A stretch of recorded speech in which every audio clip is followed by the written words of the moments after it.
This is the Mitsubishi Outlander PHEV, and it's one of the most practical hybrid SUVs ever made. Now let's start this video off with a boot.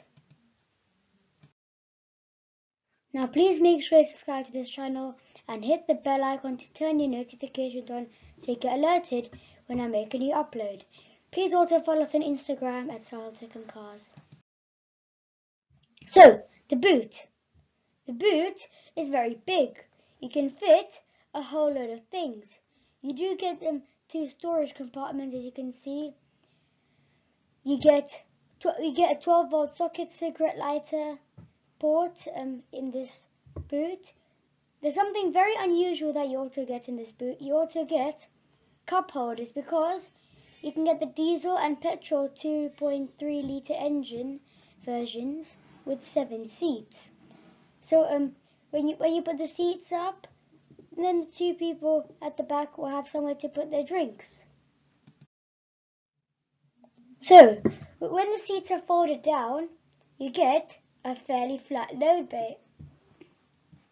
Well, folding down the seats is a real pain because you have to go around, you have to flip up the seat base and then you fold down the seats. Just like what you get on a Honda Jazz. So, another problem about this boot is you don't get a ski hatch in here. So you can't carry a family of 4 with 4 skis too.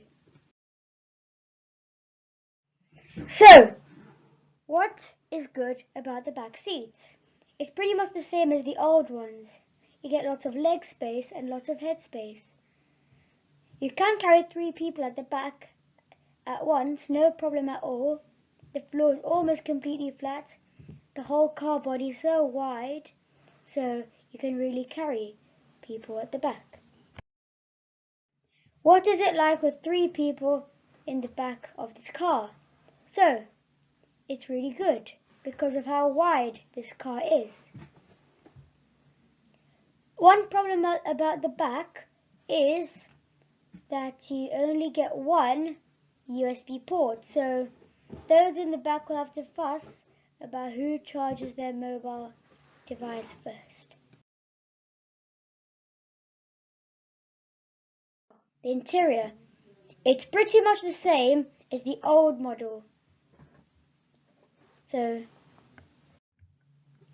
there are only 2 differences about this vehicle. The steering wheel.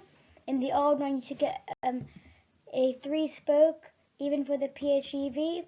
You still get that 3-spoke steering wheel in the diesel and petrol versions of this model. And there's also another difference. There's a carbon fiber effect, which is totally unnecessary.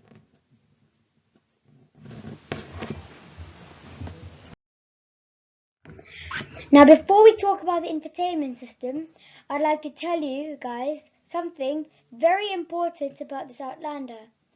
What this Outlander is like to drive. So, the driving is really good. It's easy to handle. It's not one of the most fun SUVs to drive. If you want the SUV which is the most fun to drive, you can get a Volkswagen Touareg or a Skoda Karoq. So if you just floor the throttle, aka the accelerator, the car knows that you want to speed up, and then it speeds very high, and then you hear the petrol engine kick in. In electric mode, this car is capable of doing 85 miles per hour, which is the top speed. According to Mitsubishi, this car is really good at doing 140 miles per gallon, which is really good.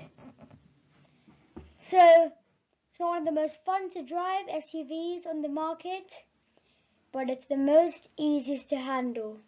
It's dead cheap to run. The price of this car starts from just around £37,000. Now, let's talk about the infotainment system. So this is the latest GX4HS. You get a 7-inch colored touchscreen.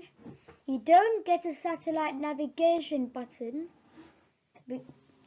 I don't know why Mitsubishi did that.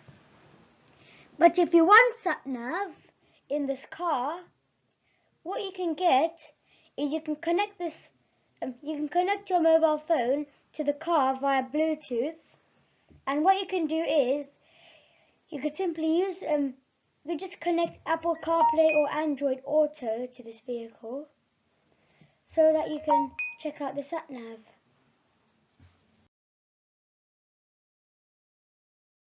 Now you may be wondering, what are these things in the Outlander? These things are some important things under the AC panel, which you saw in the previous slide. So, what you get is you get USB charging ports, you get heated steering wheel, you get heated seats. You even get a cigarette lighter 12-volt socket. You also get a hole for the key. It's really good for storing the key in place, so you don't lose it and you don't get stuck in the car. Thank you for watching my second video on my new YouTube channel, Sahil Car Reviews.